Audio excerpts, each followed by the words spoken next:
અહીંયાથી ગૌરીકુંડ જવા માટે તમે જોઈ શકો છો બહુ લાંબી લાઈન છે. આ સોનપ્રયાગ આવી ગયું છે. સોનપ્રયાગથી ગૌરીકુંડ જવા માટે તમારું વ્હીકલ લાઇનમાં અહીંયા ઊભું રાખવું પડે છે, કારણ કે અહીંયા પુષ્કળ લાઇન છે. અને ત્યાં પછી આગળ જતાં ત્યાંથી તમે જોઈ શકો છો પગયાત્રીઓ લાઇનમાં જાય છે, કારણ કે ગૌરીકુંડ જવા માટે ત્યાંથી પ્રાઇવેટ સાધન પકડવાનું હોય છે.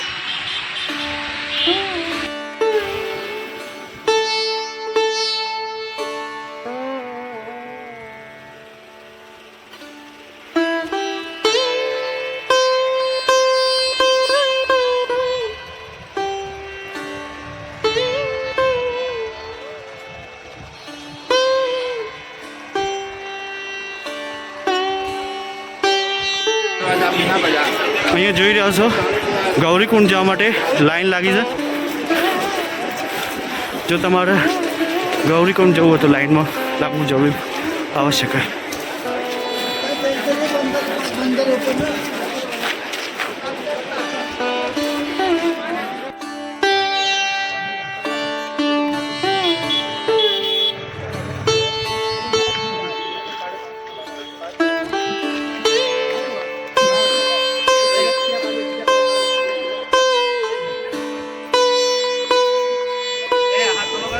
જ્યારે તમે સોનપ્રયાગ પહોંચશો ત્યારે તમારે એક લાઈન હશે જ્યાં તમારું ઓનલાઈન રજિસ્ટ્રેશન પંજીકરણ કરાવવાનું છે.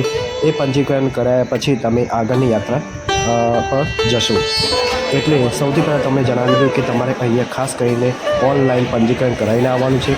જો તમે પંજીકરણ નહીં કરાવ્યું હોય, ઓનલાઈન રજિસ્ટ્રેશન નહીં કરેલું હોય તો તમારે અહીંયા 100 રૂપિયાથી આપીને પણ તમે ઓનલાઈન રજિસ્ટ્રેશન કરાવી શકો છો. તો જે યાત્રા પર તમે ચારધામની યાત્રા પર જાઓ છો તો તમારે ખાસ કરીને ઓનલાઈન રજિસ્ટ્રેશન ખાસ હોવું જોઈએ. તમારે અહીંયા ઓનલાઈન પંજીકરણ કરાવવાનું છે અને છેલ્લા કેદારનાથ ઉપર જઈને પણ તમારે પંજીકરણ કરાવવાનું હોય છે.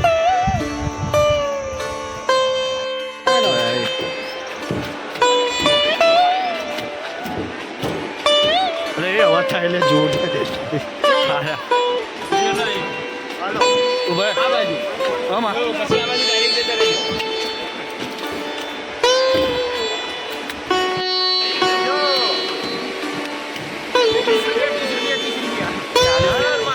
ત્યારબાદ તમે ત્યાંથી પંજીકરણ કર્યા પછી તમે સીધા ગૌરીકુંડ માટે જવા માટે તમારે ત્યાંના પ્રાઇવેટ જે વ્હીકલ છે ઉત્તરાખંડના, એ વ્હીકલમાં સવાર થઈને તમારે ગૌરીકુંડ ત્યાંથી લગભગ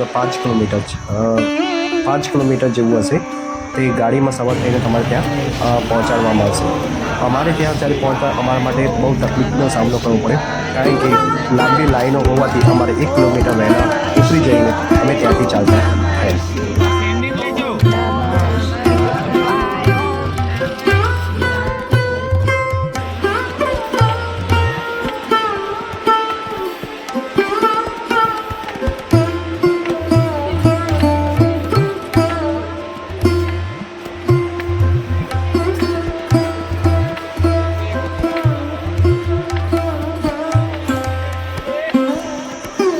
ગૌરીકુંડ પહોંચ્યા પછી ત્યાંથી કેદારનાથનું જે પગયાત્રા હતું એ લગભગ 16 કિલોમીટરનું હતું.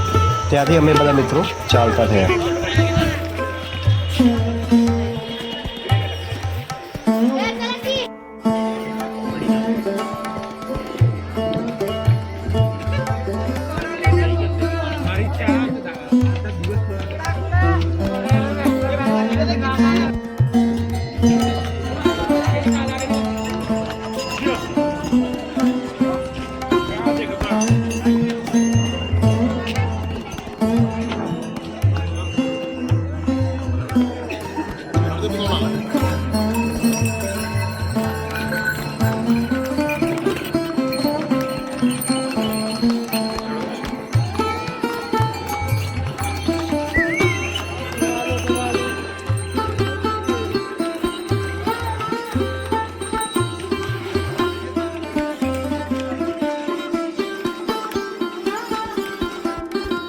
તમે જોઈ રહ્યા છો કે હું અત્યારે હાલ કેદારનાથ ચાલી રહ્યો છું અને કેદારનાથમાં ચાલતા ચાલતા બહુ તકલીફ પડે છે, કારણ કે જ્યારે પણ તમે કેદારનાથ આવો તો સૌથી વધારે પરેશાની આ ઘોડાની થશે, જેના કારણે તમને રસ્તામાં બહુ તકલીફ પડે છે. જેમ જેમ તમે આગળ જશો એમ એમ તમને તકલીફ પડશે. આગળ જતાં તમે સામે દેખાય છે રામબાગથી આગળ જશો કેદારનાથ, લગભગ અહીંયાથી કેદારનાથ તમારે 10 કિલોમીટર દૂર છે, બરાબર.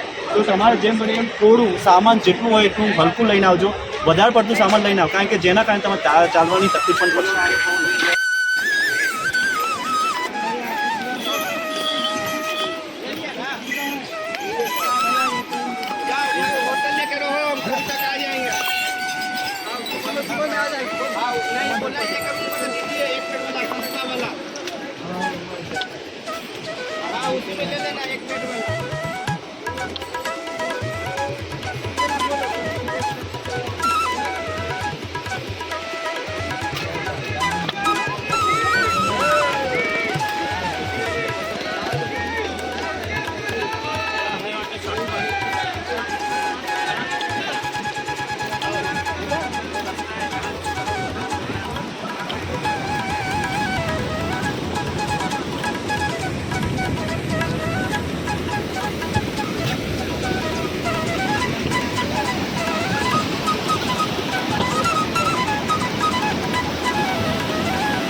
અત્યારે હાલ તમે જોઈ રહ્યા છો સવારની અમે 5:30 વાગે ચાલવાનું કામ કર્યું હતું કેદારનાથ,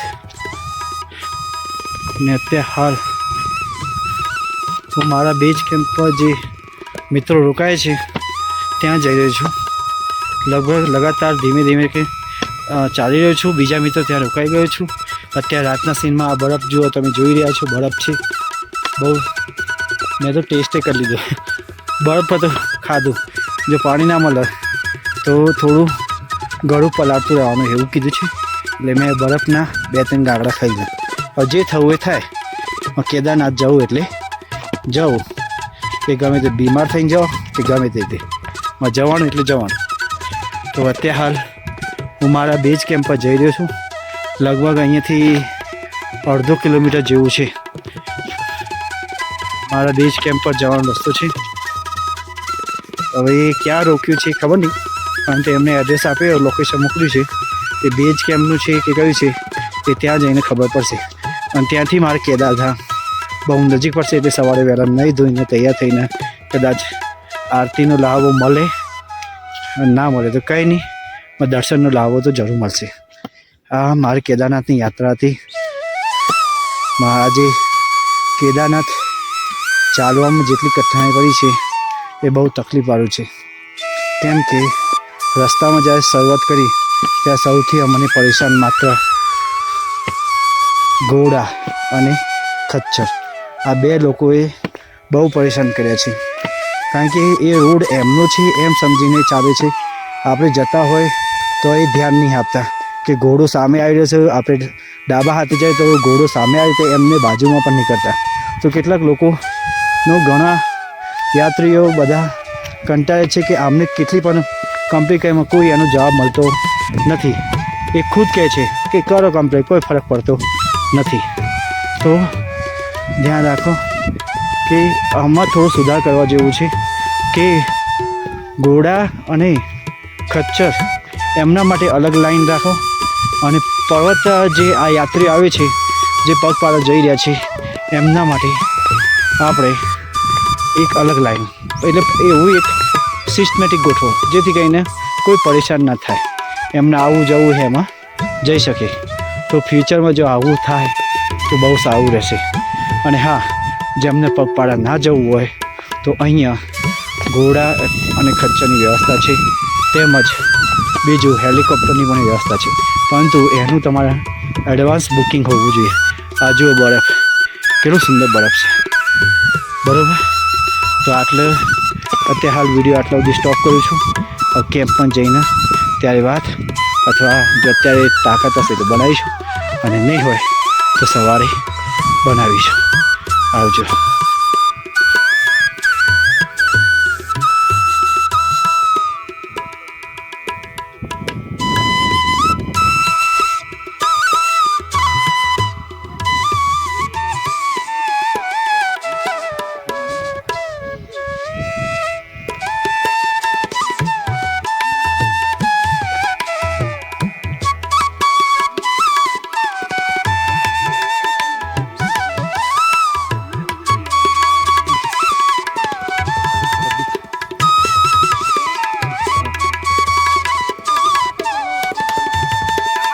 ગુડ મોર્નિંગ. અત્યારે હાલ હું અહીંયા ઘોડાપડાવ કેમ્પમાં રોકાયેલો છું. અહીંયાથી કેદારનાથની વાત કરીએ તો લગભગ 1.5 કિલોમીટર છે અને એ યાત્રા લગભગ બ્રશ કરીને તૈયાર થઈને અમે નીકળવાના છે. અત્યારે હાલ તમે પાછળ જે વ્યૂ જોઈ રહ્યા છે એ કેદારનાથના જે પહાડી વિસ્તાર છે એ છે અને કેદારનાથનું મંદિર હું તમને બતાવી રહ્યો છું. 2 મિનિટ. આ જો કેદારનાથના જે પહાડી વિસ્તાર છે અને પહાડી વિસ્તારની અંદર તમે આ જોઈ છે અને અમારે આ જે સામેની જે ટોચી દેખાય છે ત્યાં અરે સોરી અત્યારે ઠંડ એટલી છે. સામેની જે ટોચી છે ત્યાં જવાનું છે. આ તમે જે જોઈ રહ્યા છો અરે ઝૂમ નહીં થતું. આ સામેની ટોચી બાજુ કેદારનાથ અને વાતાવરણ એકદમ ખુલ્લું છે. એટલું સારું છે. ભગવાન અમને બોલાવી રહ્યા છે. જો વાતાવરણ ગયા 2 અઠવાડિયા પહેલાં અહીંયા તમે જાણતા હશો કે અહીંયા લગભગ વરસાદ થયો એટલે કેદારનાથની યાત્રા રોકી દેવામાં આવી અને અમે વિચાર કે જો કેદારનાથની યાત્રા ત્યાં રોકી દે અમે નીકળ્યા છીએ જો ના જો દર્શન કરવા મળે તો અમે અર્ધમાંથી પાછા જવું પડશે. હવે એ શક્ય નહીં એટલે અમારા માટે સારું છે અમે આટલા સુધી આવી ગયા છીએ ચડતા ચડતા. અને હું રાત્રે મેં તમને વાત કરી હતી હું રાત્રે ચાલતા ચાલતા હું મારા બેઝ કેમ્પ જે કેમ્પ હતું ત્યાં આજે દેખાય ત્યાં લગભગ રાત્રે 12:30 વાગે આવી રહ્યો હતો અને સવારના 5:30 વાગે જે ચડાઈ શરૂ કરી હતી અને આજે સવારે વહેલો તૈયાર થઈ ગયો. તૈયાર થઈને હવે બીજા 1.5 કિલોમીટર જવાનું છે. હવે જોઈએ શું થાય અને ત્યાં જઈને મહાદેવના દર્શન કરીને સ્નોફોલના જો સ્નોફોલ હશે તો તમારા માટે વિડીયો સારો હશે. સવારે કેદારનાથની યાત્રા ચાલુ થઈ ગઈ છે. રાત્રે હું આવતો હતો ત્યારે અહીંયા કોઈ નહીં હતું અને અત્યારે તમે જોઈ રહ્યા છો જે કેદારનાથમાં જે પહેલાં જતા રહેતા એ બધા દર્શન કરીને પાછા રિટર્ન થઈ રહ્યા છે અને બાકી લોકો જે સવારે નહીં ધોઈને તૈયાર થઈને નીકળ્યા. આ છે ઘોડા અને ખચ્ચર જે તમારા યાત્રા કરવા માટે લઈ જાય અને આ સીધી યાત્રા જે જઈ રહી છે લગભગ કેદારનાથ તરફ જે અહીંયાથી માત્ર 1.5 કિલોમીટર હશે જે બરફની છાયામાં આવે છે. કહેવાય સ્વર્ગની નગરી.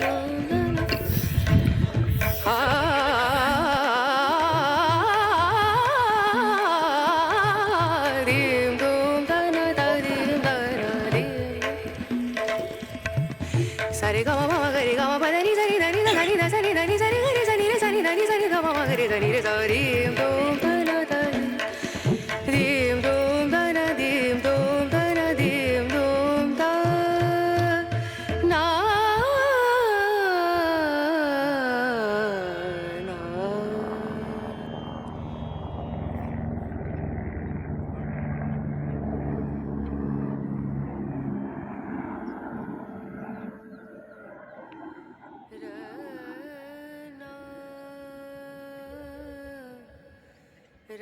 કેદારનાથ પહોંચો ત્યારે તમારે જે ઓનલાઈન જે રજીસ્ટર કર્યું હોય એનું અહીંયા પંજીકરણ કરાવવાનું છે. આ એનું સાધન એટલે મોબાઈલમાં છે તો ફટાફટ થઈ જશે ઓનલાઈન. પંજીકરણનું સેન્ટર છે જ્યાં તમે પંજીકરણ તો તમારે આ ટાઈપની કાપલી આપવામાં આવશે જે તમે અંદર જઈને તમે દર્શન કરશો. આ છે એન્ટર ગેટ છે. અહીં તમારે હેલિપેડની પણ સુવિધા છે અહીંયા નજીકમાં. જો તમે હેલિપેડ દ્વારા જશો તો તમને રિટર્ન જો જવું હોય તો 3000 ટિકિટ છે. અમે એમાં કન્ફર્મ કરી છે 3000 ટિકિટમાં. અત્યારે હાલ અમારી જે જર્ની હતી કેદારનાથની જે પાલનપુરથી અમે નીકળ્યા હતા લગભગ 8 તારીખે અને અત્યારે 11 તારીખે જે અમારો ટાઈમ હતો એ કેદારનાથ પહોંચી ગયા. ગઈકાલે અમે સવારે 5:30 વાગે રામપુરા જે ગામથી ત્યાંથી અમે ચાલવાનું શરૂ કર્યું હતું અને રાત્રે અહીં ઘોડાગાડી જે હતી 12:30 વાગે જેવું પહોંચ્યું હતું જે લગભગ અમે ડિસ્ટન્સ 22 કિલોમીટરનું અંતર કાપ્યું અને 23 કિલોમીટરનું અંતર કાપ્યું અને 2 કિલોમીટર ડિસ્ટન્સ આવ્યું અને અત્યારે હાલ તમારી સામે જોઈ રહ્યા છે બાબા કેદારનાથનું અમે સ્થળે પહોંચી રહ્યા છીએ બધા સહકુશળ સાથે. અને અહીંયા તમે જ્યારે એન્ટર થાઓ ત્યારે અહીંયા એક પંજીકરણનું આ જે સેન્ટર દેખાયું છે એ પંજીકરણ છે જે તમે ઓનલાઈન રજીસ્ટ્રેશન કર્યું હોય તો ફટાફટ થઈ જજો. નહીં કર્યું તો કરી દેજો. જ્યારે તમારી યાત્રા લેવાની હોય યાત્રા કરવાની હોય તો સૌથી પહેલાં કેદારનાથના ઓનલાઈન રજીસ્ટર કરી દેવાનું અને અહીંયા તમારી ટિકિટ લઈને બધા ટિકિટ આવી તમારી ટિકિટ આપશે એ ટિકિટ તમારે જોઈને સાચવી રાખવાની. ઓકે.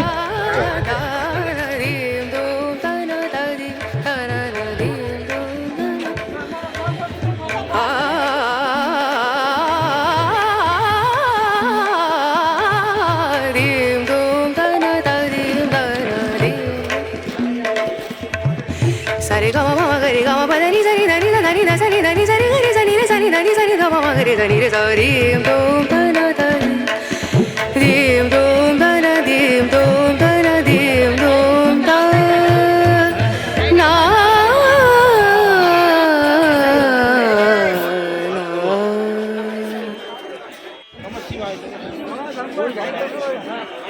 રેનો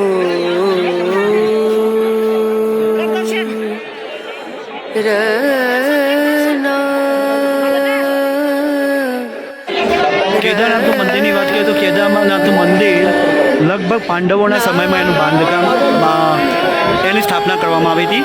જે પાંડવો જ્યારે એવું કહેવામાં જ્યારે સ્વર્ગમાં જતા હતા ત્યારે એમને અહીંયા આ મંદિરની સ્થાપના કરી હતી. આ મંદિરના ગર્ભગૃહની વાત કરીએ તો અંદર જેવા દાખલ થશો તો પાંચે પાંડવોના મૂર્તિ રૂપે તેમજ શ્રી કૃષ્ણ ભગવાનની અને વિષ્ણુ નારાયણની પણ મૂર્તિ પણ મૂકવામાં આવી છે. બીજી વાત કરું કે આ મંદિરનો જીર્ણોદ્ધાર શંકરાચાર્ય કરેલું છે. આ તમને જણાવી દઉં કે આ મંદિર એ વખતે બનાવવામાં આવ્યું જ્યારે આ મંદિરનું જીર્ણોદ્ધાર શંકરાચાર્ય કરવામાં આવેલું છે. તમે જાણતા હશો કે 2013ની અંદર જે વિનાશક પૂર આવ્યું હતું ત્યારે મંદિરને કશું નુકસાન નહીં થયું. કેમ નહીં થયું એના માટે હું તમને બતાવીશ કે એ મંદિરને એક ભીમશિલા કે જે અત્યારે એનું નામ ભીમશિલા નામમાં આપવામાં આવ્યું એ ભીમશિલાએ એ મંદિરની રક્ષા કરી હતી. તો આ મંદિરનું જે તમે લોકેશન જુઓ છો કેટલું સુંદર છે, તમે જોઈ શકો, બહુ સરસ. અને અત્યારે હાલ વાતાવરણ એટલું સરસ સુંદર છે કે બધા અહીંયા મંદિરના દર્શને પણ થાય અને લાઈન પણ અત્યારે માપની છે કે લોકો જે દર્શન અને જે લોકો સવારે વહેલા આવી જાય એ સવારના વહેલા આરતીમાં અંદર જઈને દર્શન કરી આરતીમાં સામેલ થાય છે અને દર્શન થાય છે. જ્યારે સાંજની આરતી હોય ત્યારે તેઓ અંદર દાખલ થતા નથી. અને અત્યારે હાલ તમે આ વિડીયોમાં જોઈ રહ્યા છો કે એના પર્વત ઉપર હિમશિલા જેવો જો બરફ પડી રહ્યો છે જે તમને હું ઝૂમ કરીને બતાવી રહ્યો છું. જો ઝૂમ ભર્યું આ બરફ પડી રહ્યો છે. તો આ હતી મારા બહુ કઠિન જે કેદારનાથની યાત્રા અને આ મારો 5મો જ્યોતિર્લિંગના દર્શન છે. મેં બાકીના 4 જ્યોતિર્લિંગના દર્શન કરી લીધા છે પરંતુ ક્યારેય મેં વિડીયો બનાવ્યો નથી. પરંતુ આજે મને એવું લાગ્યું કે આ જ્યોતિર્લિંગના દર્શન કરીને એનો વિડીયો બનાવું છે અને આ મારો 5મો જ્યોતિર્લિંગનું દર્શન છે. હવે બાકી રહ્યા 7 જ્યોતિર્લિંગ તો જ્યારે હું જઈશ એ જ જ્યોતિર્લિંગના હું દર્શન કરીને એના વિડીયો બનાવીશ. હવે સામે જે દેખાય છે ભૈરવ દાદાનું મંદિર છે, જરૂર પડે તો અમે ત્યાં જવાના છીએ તેનું પણ વિડીયો બનાવીશ અને દૂરથી આ લોકેશન કેવું રહેશે એ તમને બતાવીશ. બરોબર, તો આ વિડીયો તમને જો સારું લાગ્યો તો લાઈક કરતા જાઓ અને હર હર મહાદેવ બોલતા રહેજો, કોમેન્ટમાં લખતા રહેજો. જય બાબા કેદારનાથ.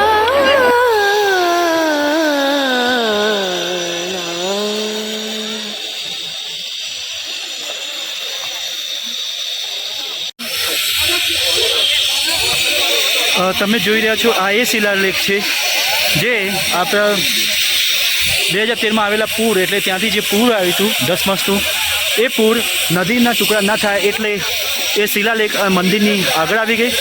મંદિરની આગળ આવી તે એ નદીના 2 ફાટા પડ્યા જેના કારણે આ મંદિરની રક્ષા થઈ. અને આને આજે અત્યારે હાલ કહીશું તેને ભીમશિલા પણ કહે છે જે ભીમની માફક આની રક્ષા કરી હતી.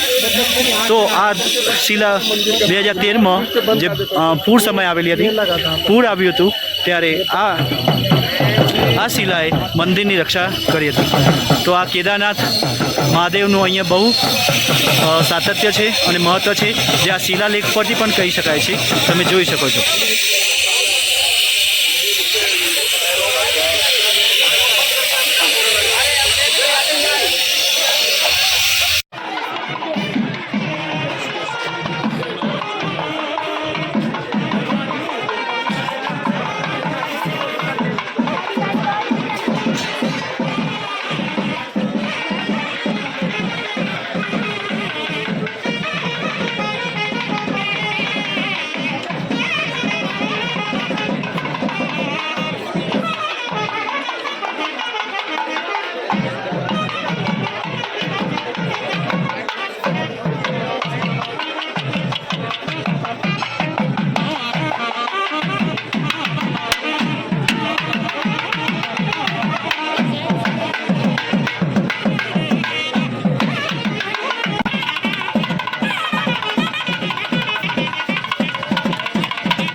આજે અમારે જે કેદારનાથની યાત્રા હતી તે અહીંયા પૂર્ણ થાય છે. હવે અમારી નેક્સ્ટ યાત્રા છે તુંગનાથ પર અને એના પછી આપણે જઈશું બદ્રીનાથ. જય શ્રી કેદાર, હર મહાદેવ, હર Mahadev.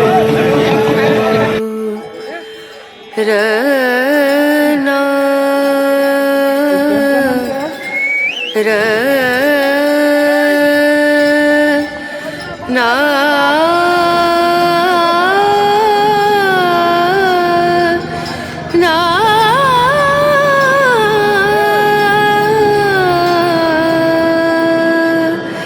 re nu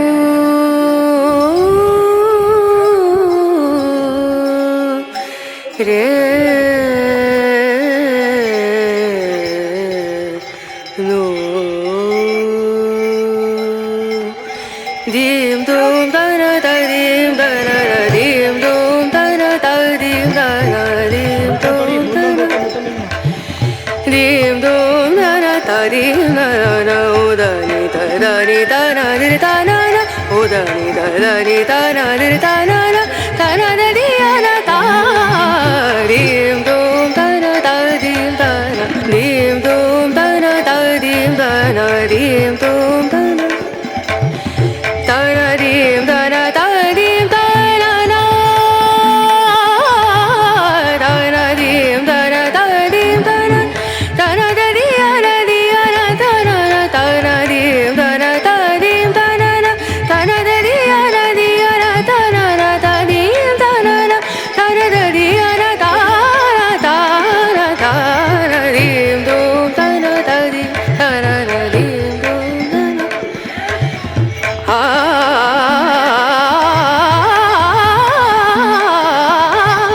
dim dum da na da dim da na dim sa re ga ma ga re ga ma pa da ni sa ni da ni da ni da sa ni da ni sa ni ga re sa ni re sa ni da ni sa ni ga ma ga re sa ni re sa dim dum da na da dim dum da na dim dum da na dim dum da na na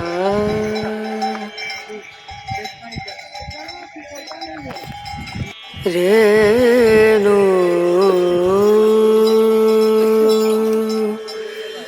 re na અહીંયાથી જ ખાધું તું re na જોરદાર હે બરાબર na ખાવાની મજા આવે લઈ લે એક ખાઈ લે પાણી જેવું થાય re nu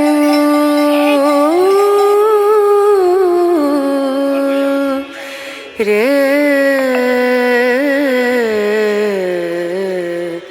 nu